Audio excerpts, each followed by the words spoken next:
Hello everybody, thank you so much for clicking on my channel. This is I'm Peter the Book Lover, and this is my reading adventures. These are the books that I've recently read, where I'm going, where I've been, and we're going to talk about where I've been first, and then we're going to talk about where I'm going. I'm Peter the Book Lover. I want to thank you for being here, and let's just get this going, okay? So I do a thing called book juggling. I read 3 different categories at the same time.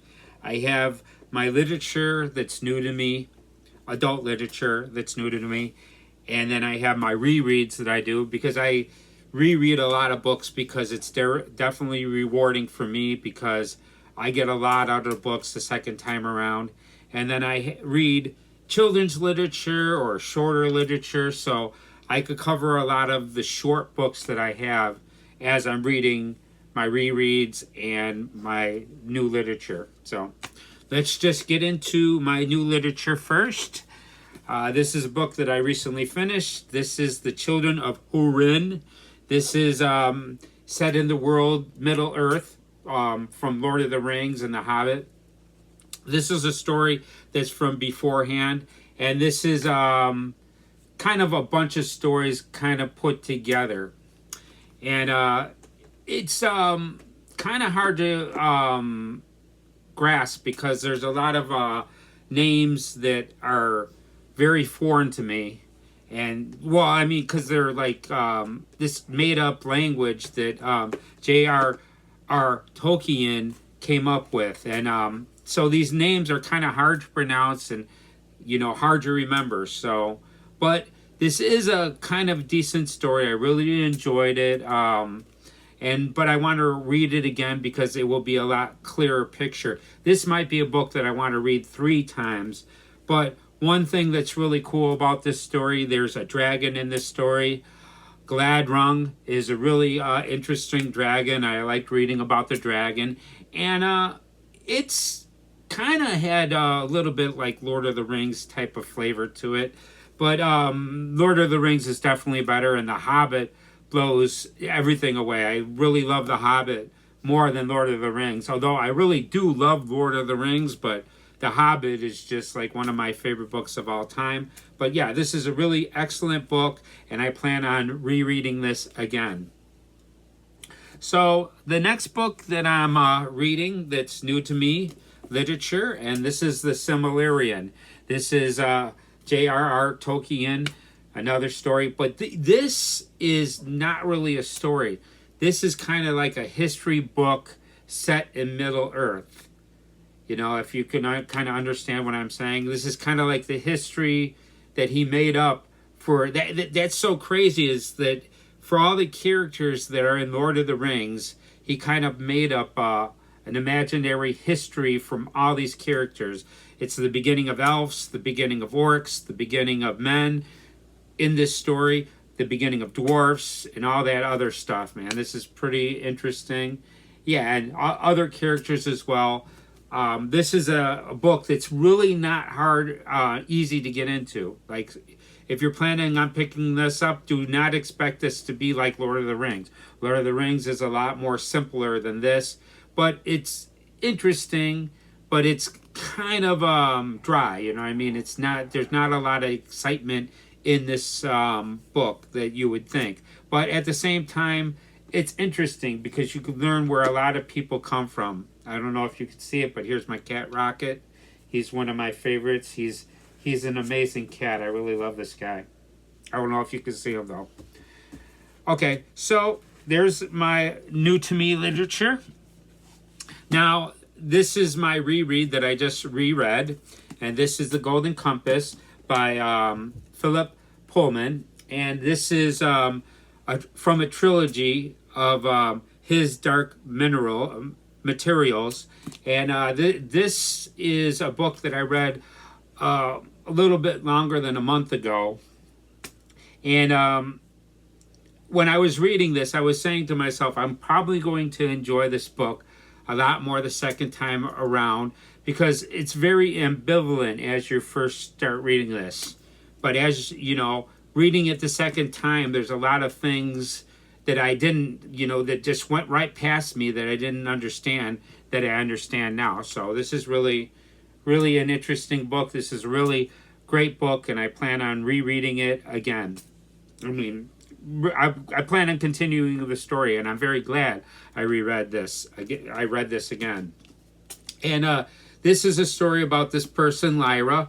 Lyra's kind of an orphan that stays at a college, and she spies out some things in the beginning of the story.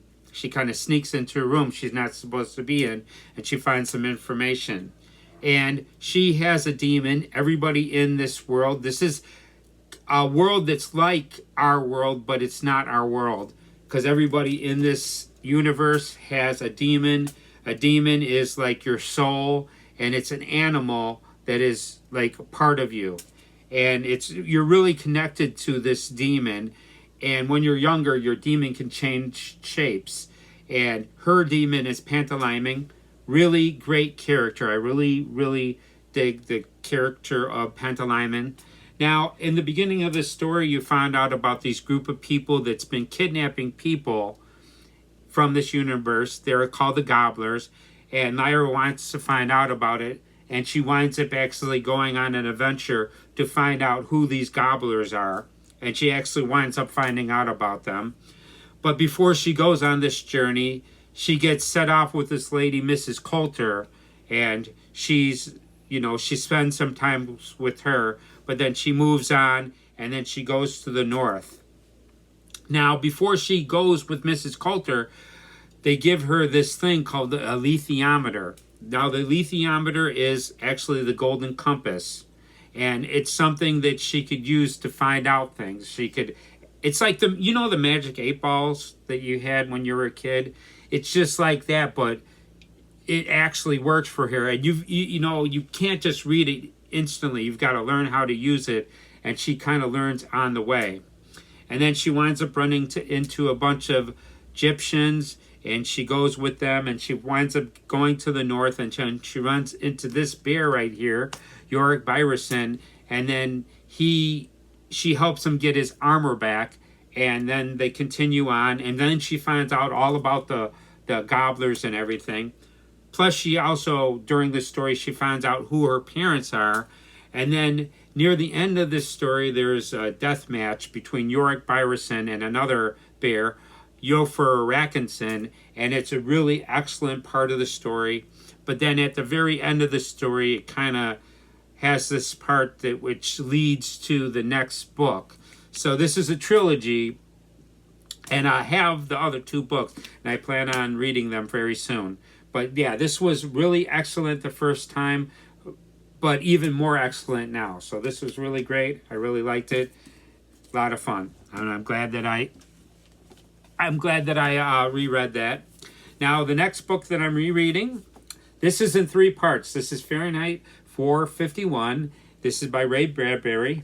Now, the thing about it is this book is kind of slow moving when you're reading this story. And this is in 3 different parts. So the first part of this book isn't in chapters. It's like you got 67 pages. But in the beginning of the book, you don't know where this is going. Now, I knew where this is going because I read this before, but reading it the second time, I could see that when you're first reading this for the first time, you're wondering what all this stuff means. This is a society to where they want everybody dumbed down. They don't want people to have intellect. They want everybody to play sports. They want everybody to do things that don't require a lot of thought. They even take away all the porches from everybody's houses so nobody could sit on their porch and think. And they want everybody dumbed down. And in this society, firemen don't put out fires. They actually set books on fire because they don't want people to learn anything. And the main character, Montag, is I think that's his name, Montag actually, they go to a fire near the end of the first part, and there's usually nobody at the fires that they start, but there's a lady that refuses to leave her house as they're setting her books on fire, and she actually winds up setting herself and the books on fire while they're there. But before that she does this, he winds up stealing a book for himself, and it turns out he's been stealing books. Now, this is a really interesting book. This is kind of like 1984 or Brave New World, Handmaid's Tale, The Giver, if you've ever read that book. That's another book that's a dystopian novel, and this is a dystopian novel, and it's really interesting, and I'm enjoying this a lot. But when I started rereading it, I was like, man, it takes a long time for you to really get to the meat and potatoes of this story. But yeah, it's a very interesting, especially as the novel goes on. And I'm really enjoying this, and I've got 2 more parts to go, and I like this a lot. So, now we're going to talk about the children's literature that I read. Now, because May the 4th is the anniversary of Star Wars, I decided to read a bunch of Star Wars books, and it was a lot of fun. Although these aren't really like the books I usually read in this category. Usually I read books like this, these small, really short books that I could read a lot of them in a short period of time. And I read this one. This is Beware the Power of the Dark Side, and this is a retelling of Return of the Jedi. And this is an excellent retelling of Return of the Jedi. It definitely has the pacing of the movie Return of the Jedi, and I really, really enjoyed this a lot. It's got the personality of Star Wars down, and it's peppered with all kinds of artwork. Look at this artwork. It's beautiful, and there's a lot of other artwork in this book as well. This was a lot of fun. This was a lot longer than I thought it was, but at the same time, I enjoyed this immensely. This was a lot of fun. Really good job. And this person did Star Wars Episode 4, A New Hope, and he also did The Empire Strikes Back. And I would really, hopefully one day, I will get a chance to read the other versions of this, because he did a fantastic job. I really, really love this a lot. Then I read this Return of the Jedi book, and this matched the movie very well, and this was very good as well. I didn't enjoy it as much as this book, but this book, I love that artwork in the cover. But yeah, this was a lot of fun too. This has a couple of shots from the movie in it, which is pretty cool. And yeah, it followed the story very well, and I really enjoyed it. A lot of fun. And it didn't take me as long to finish the second book. Then I read this one, The Empire Strikes Back. This is like a picture book. This is another one that's got a lot of images from the movie. And this one's a lot shorter. This is a book that you could read in one setting, but it really covers all the main points of The Empire Strikes Back, although a lot of stuff is missing, but at the same time, it has all the main parts of the story, but it was missing certain parts, like the part with Han Solo opening up the Tauntaun and saying, "Oh, I thought they smelled bad on the outside," and stuff like that. Okay, then after that, I've read this one. This one is another picture book. This one's another one that you could read in one setting. And this one definitely wasn't as good as the other 2 Return of the Jedi books that I read, but at the same time, it had all the elements of the story. And you know what's interesting about this book? This book came out in 1983, so there's a lot of people that actually got to read this book a little bit before the movie came out, which would be really cool. And one thing that this book had a detail that the other 2 books didn't cover: Chewbacca, the Wookiee. I don't know if you could read that, but he is 200 years old, which is really surprising to me. I'm surprised. I didn't know that before, but that Wookiee is an old Wookiee. But I remember him from the Clone Wars when they went to Kashyyyk and Yoda was there with Chewbacca. So Chewbacca is an old Wookiee. I didn't know he was that old, though. I didn't think about it, but it makes sense, right? And then the last children's book that I read for this session, my reading adventures, is a Rogue One, and this one matches the movie very well. This was excellent. I really, really enjoyed this. As a matter of fact, reading this, it gives you a little bit better look of Rogue One than the movie does. But one thing about this book that I wish was different, you know, the scene with Darth Vader going down the hallway. You know, you've probably seen it, man. There's a scene with Darth Vader doing a destruction in the hallway at the end of this movie. That's not really described in this book. But everything else seems to be described in this book. I have this DVD. I'm going to be watching this movie very shortly because now that it's fresh in my head. But yeah, this was an excellent book, and I really enjoyed this a lot. And it's a lot of fun. Rogue One was really excellent. Now I'm going to talk about the 5 books I have planned. The first one I'm going to show you is Who is George Lucas? Now, this is a series that I've read other books of this, and these are really excellent.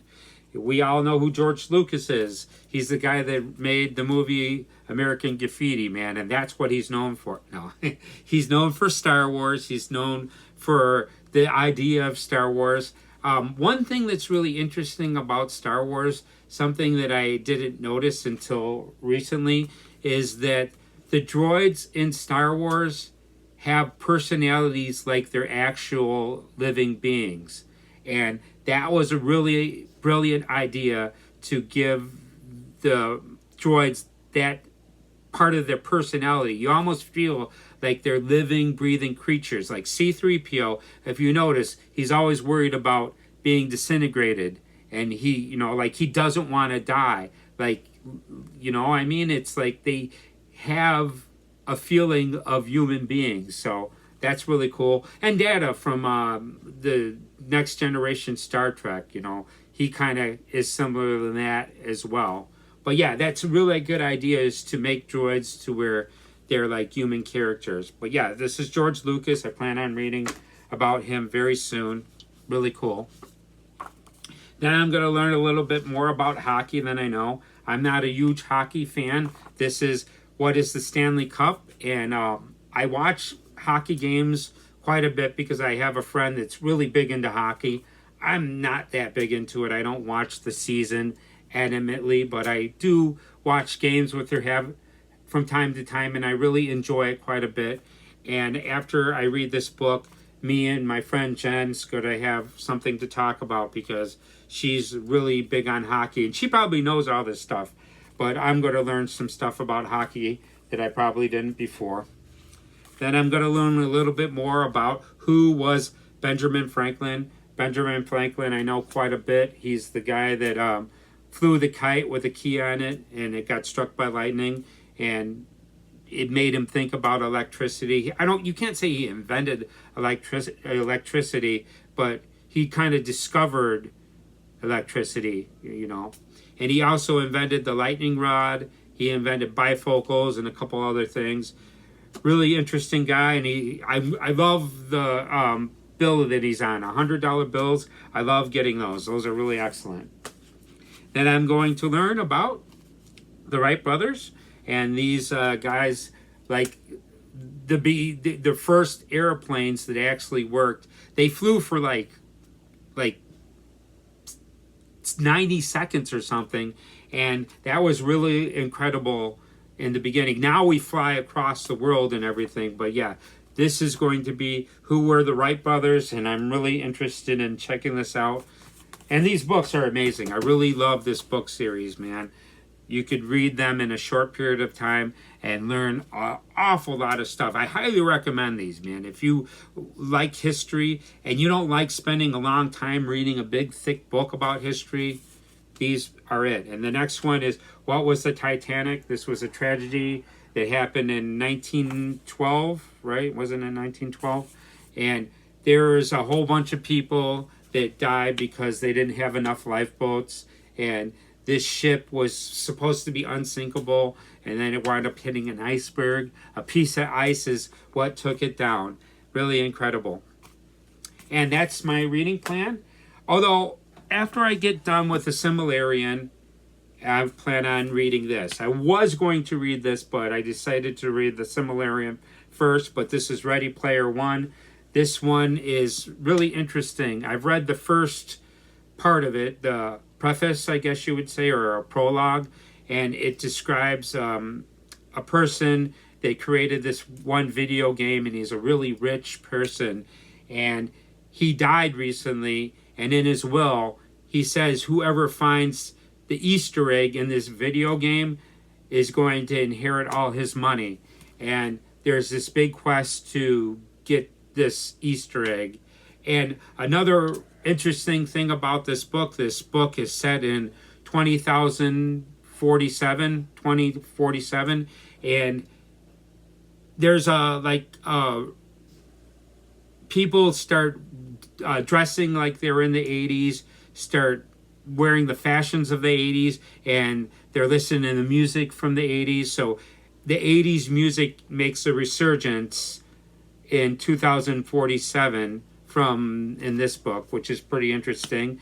Although the 80s kind of is still popular, it's a very popular generation because they had a lot of really great things. You know, the slasher movies were kind of invented at that time, and we all love the slasher. At least I love the slasher movies. The thing about it is, the reason why I really love the slasher movies is because I like watching the deaths, not because they're real, but I like the artwork on how they can make these deaths look so real. You know what I mean? And a really thing that I like about a lot of slasher movies, they usually have annoying people in these slasher movies, and they're usually the first to go. So that's it. That's one of my plans in the future. I've got other books planned, but I'm not going to try to make this video longer than it is. I'm Peter the Book Lover. I want to thank you so much for being here. Let me know what you think in the comments. Give me a like if you can. That would mean a lot to me. And if you can, subscribe to my channel so you'll inspire me to make more videos in the future. Thank you so much for being here. I'm Peter the Book Lover, and I thank you for coming by.